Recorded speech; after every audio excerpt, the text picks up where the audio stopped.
Epílogo. Parte 1.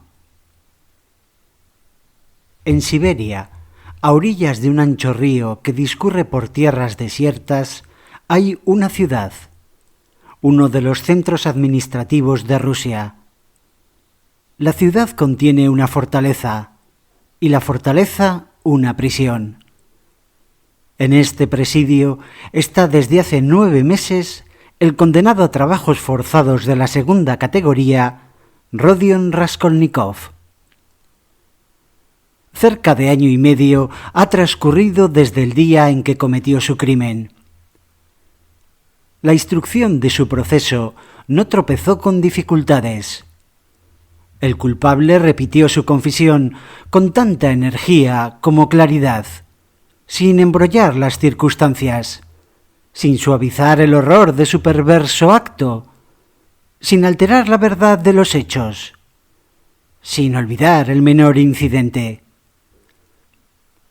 Relató con todo detalle el asesinato en las manos de la vieja, que, como se recordará, un trocito de madera unido a otro de hierro en forma de hacha acabaron con su vida.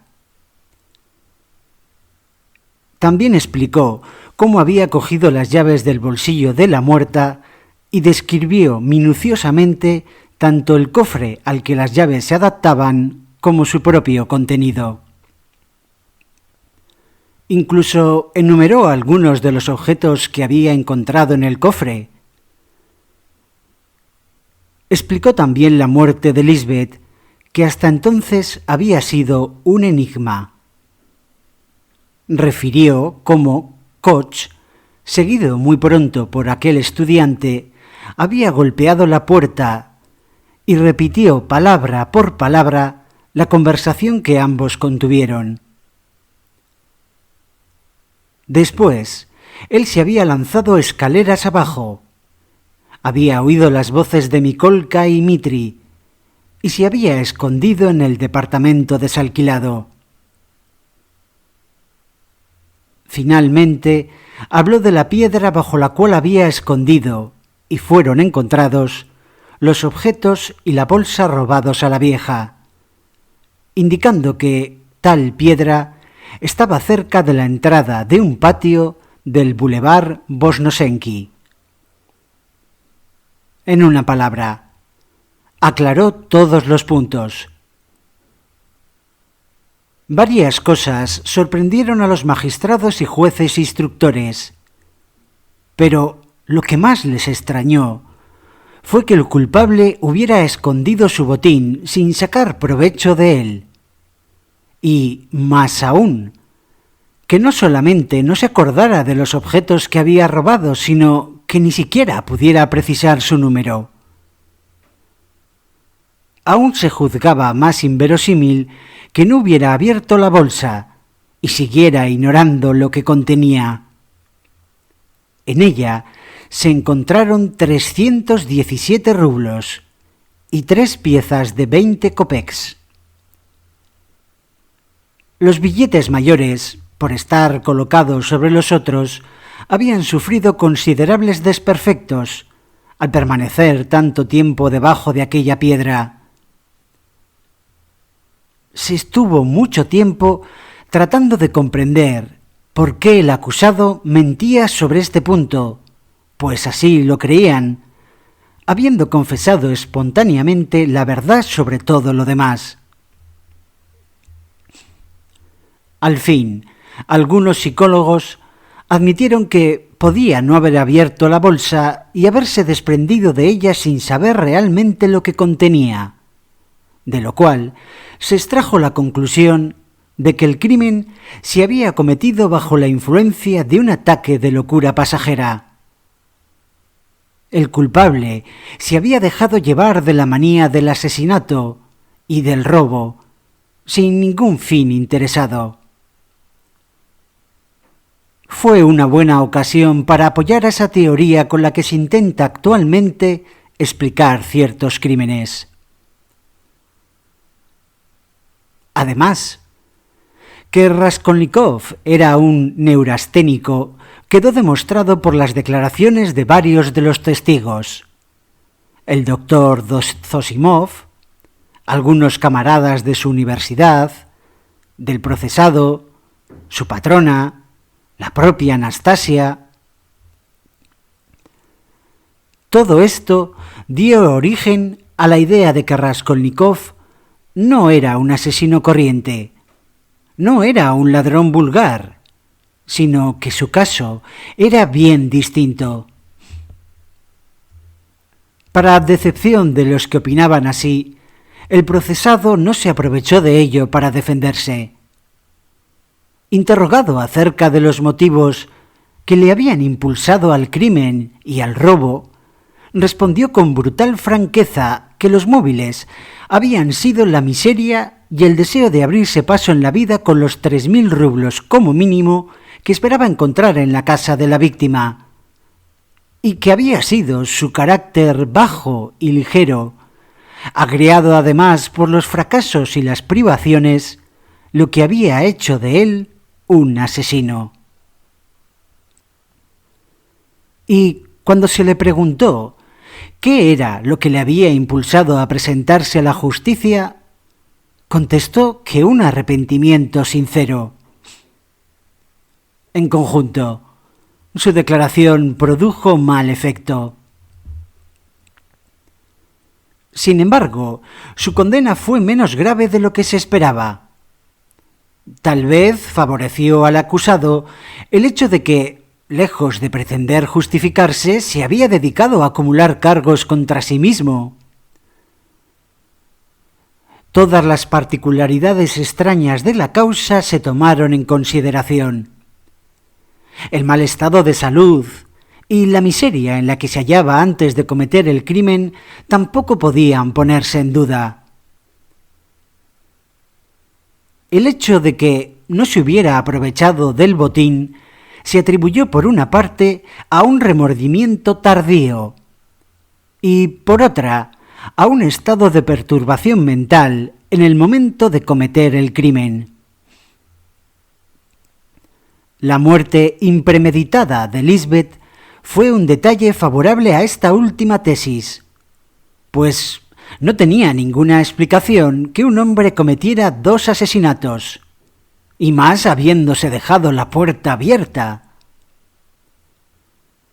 Finalmente, el culpable se había presentado a la justicia por su propio impulso, y en un momento en que las falsas declaraciones de un fanático, Nicolás, habían embrollado el proceso, y cuando, además, la justicia no sólo no poseía ninguna prueba contra el culpable, sino que ya ni siquiera sospechaba de él. Porfirio Petrovich había mantenido religiosamente su palabra. Todas estas circunstancias contribuyeron considerablemente a suavizar el veredicto. Además, en el curso de los debates se habían puesto en evidencia otros hechos favorables al acusado. Los documentos presentados por el estudiante Razumikine demostraban que, durante su permanencia en la universidad, el asesino Raskolnikov se había repartido por espacio de 6 meses sus escasos recursos, hasta el último kopek, con un compañero necesitado y tuberculoso. Cuando éste murió, Raskolnikov prestó toda la ayuda posible al padre del difunto, un anciano que era ya como un niño y del que su hijo se había tenido que cuidar desde que tenía 13 años. Rodia consiguió que lo admitieran en un asilo y más tarde, cuando murió, incluso pagó su entierro. Todos estos testimonios favorecieron en gran medida al acusado.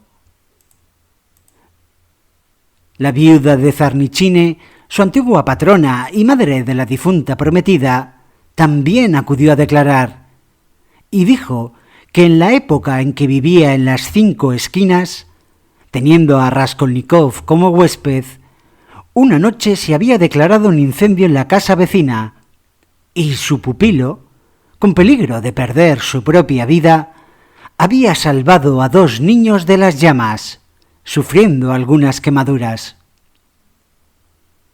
Esta declaración fue escrupulosamente comprobada mediante una encuesta, y numerosos testigos certificaron su exactitud.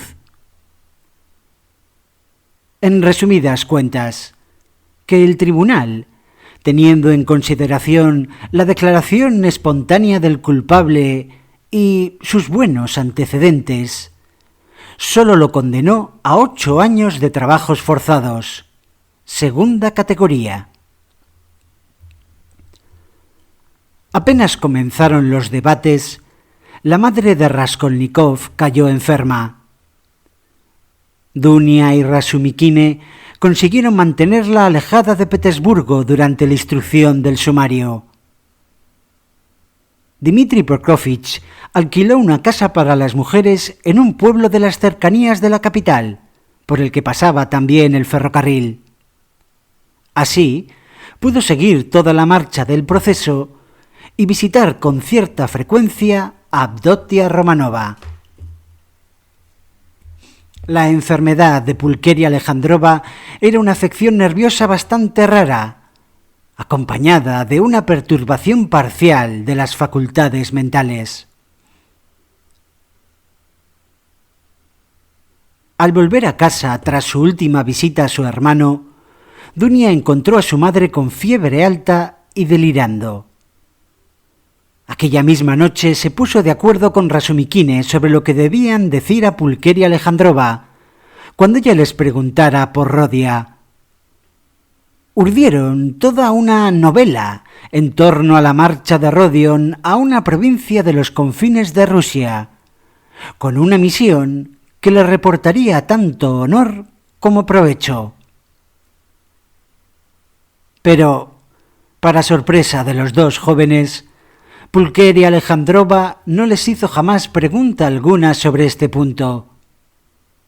Había inventado su propia historia para explicar la marcha precipitada de su hijo. Refería llorando la escena de la despedida y daba a entender que sólo ella conocía ciertos hechos misteriosos e importantísimos.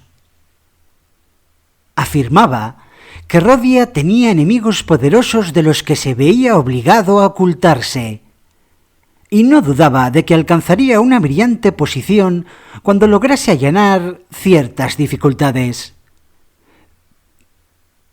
Decía Razumikine que su hijo se convertiría en un hombre de Estado. Para ello, se fundaba en el artículo que había escrito, y que denotaba, según ella decía, un talento literario excepcional. Leía sin cesar ese artículo, a veces incluso en voz alta.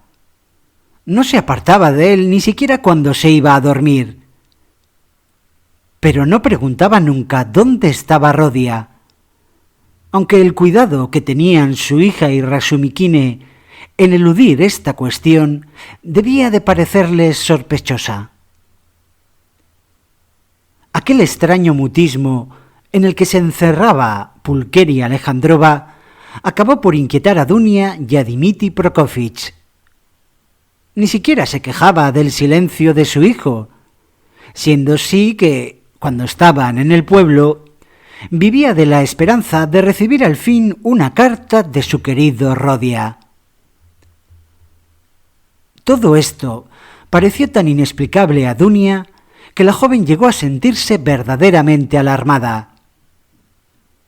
Se dijo que su madre debía de presentir que había ocurrido a Rodia alguna gran desgracia y que no se atrevía a preguntar por temor a oír algo más horrible de lo que ella suponía. Fuera como fuese, Dunia se daba perfecta cuenta de que su madre tenía trastornado el cerebro.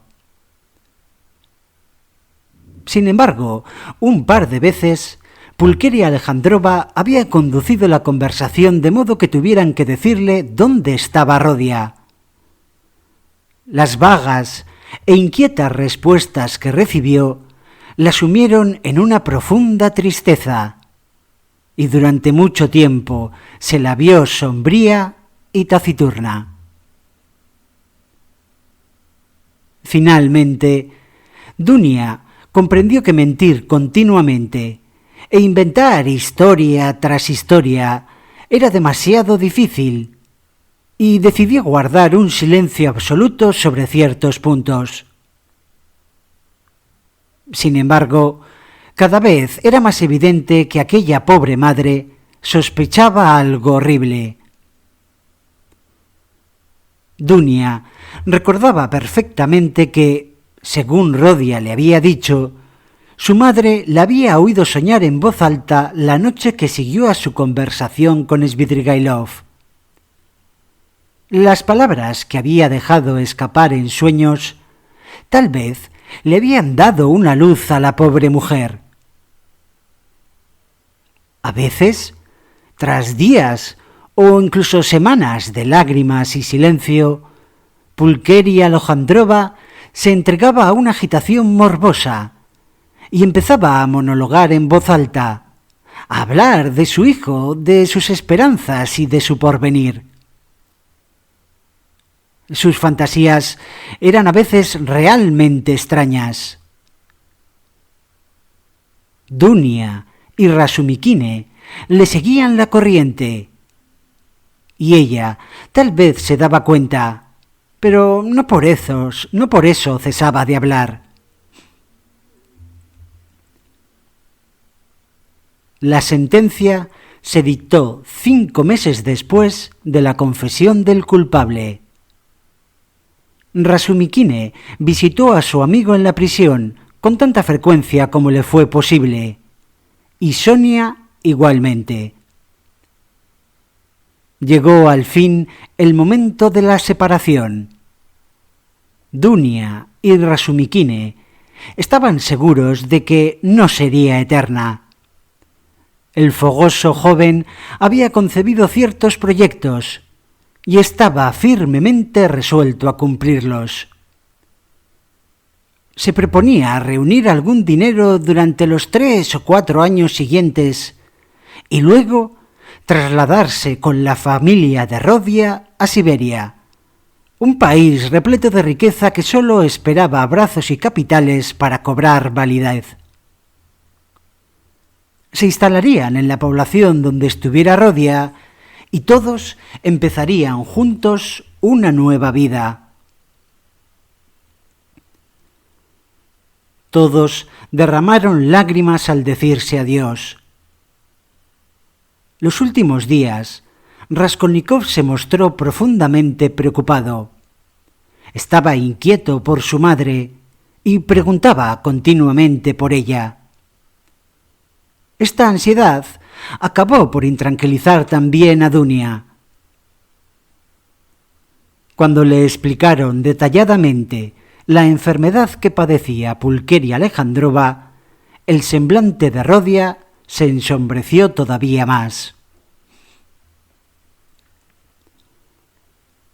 A Sonia apenas le dirigía la palabra.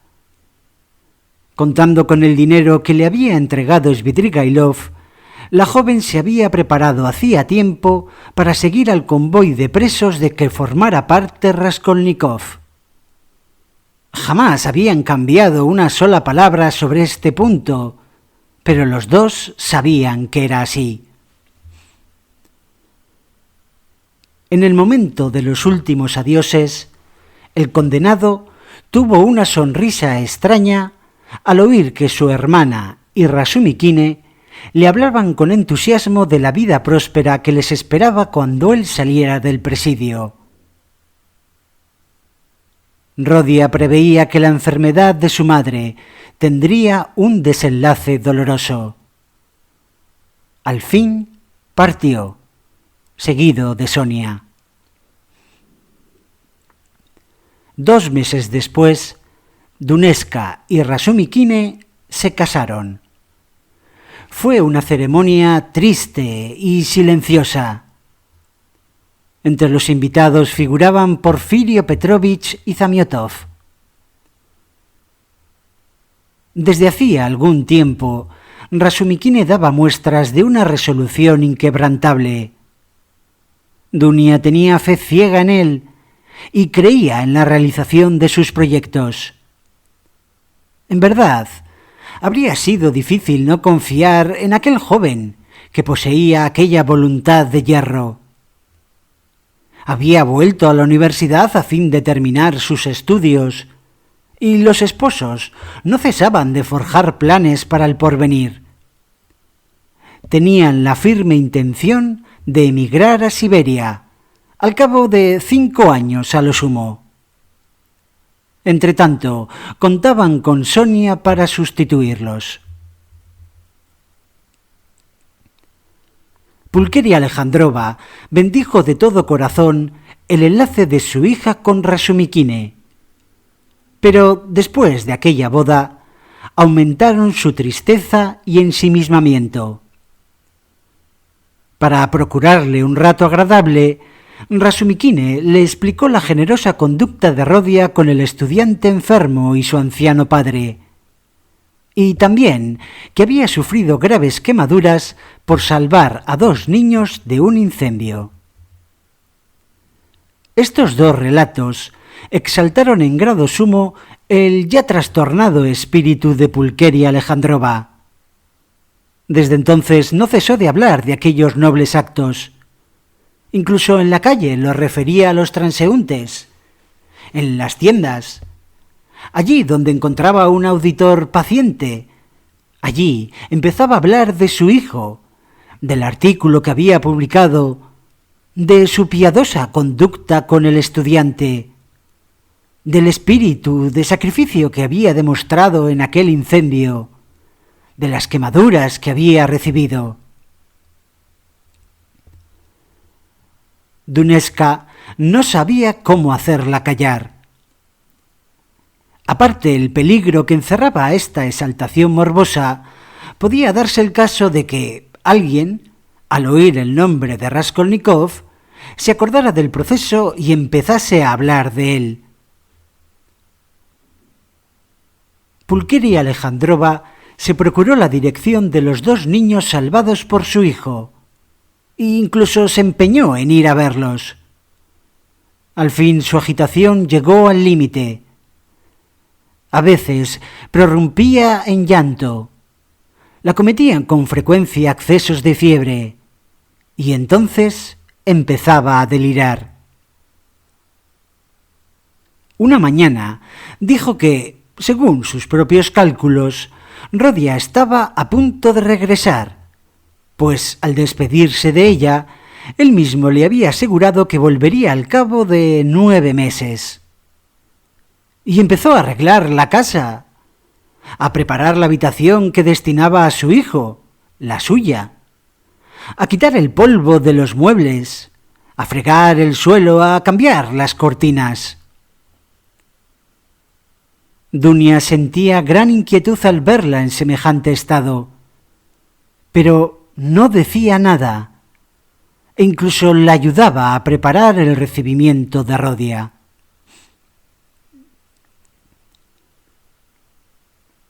Al fin, tras un día de agitación, de visiones, de ensueños felices y de lágrimas, Pulqueria Alejandrova perdió por completo el juicio y murió 15 días después.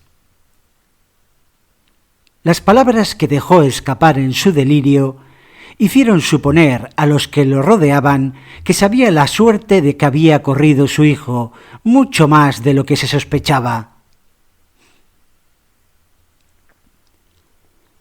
Raskolnikov ignoró durante largo tiempo la muerte de su madre.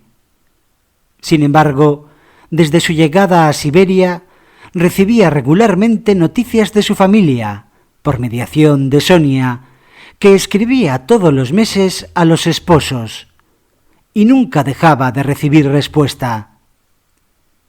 Las cartas de Sonia parecieron al principio demasiado secas.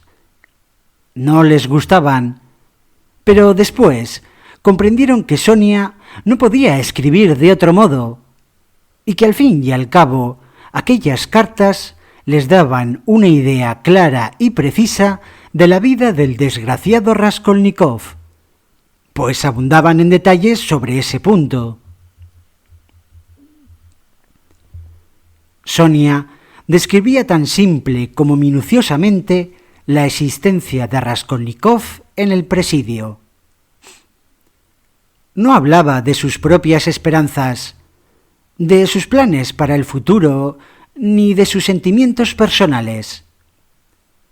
En vez de explicar el estado espiritual, la vida interior del condenado, de interpretar sus reacciones, se limitaba a citar hechos, a repetir las palabras pronunciadas por Rodia, a dar noticias de su salud, a transmitir los deseos que había expresado y los encargos que había hecho.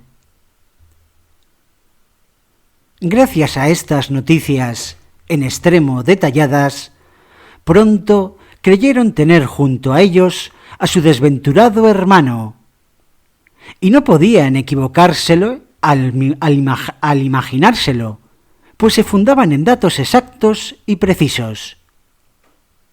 Sin embargo, las noticias que recibían no tenían, especialmente al principio, nada de consolador para aquel matrimonio.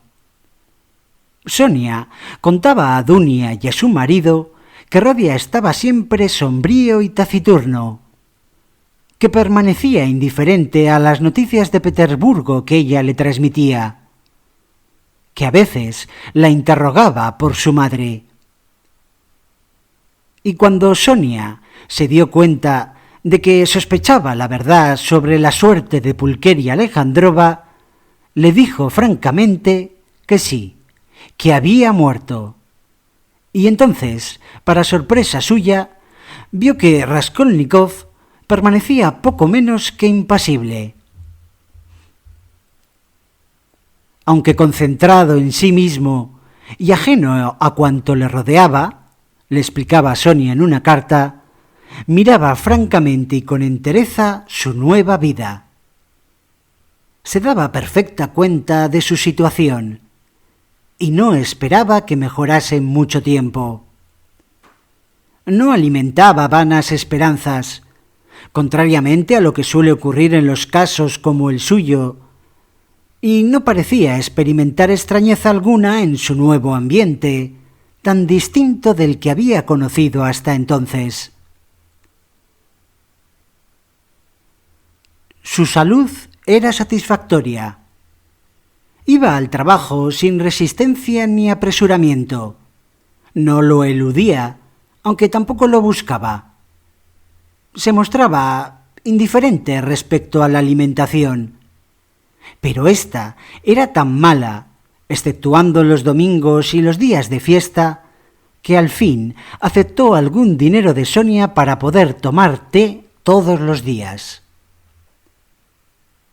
Sin embargo, le rogó que no se preocupara por él, pues le contrariaba ser motivo de inquietud para otras personas.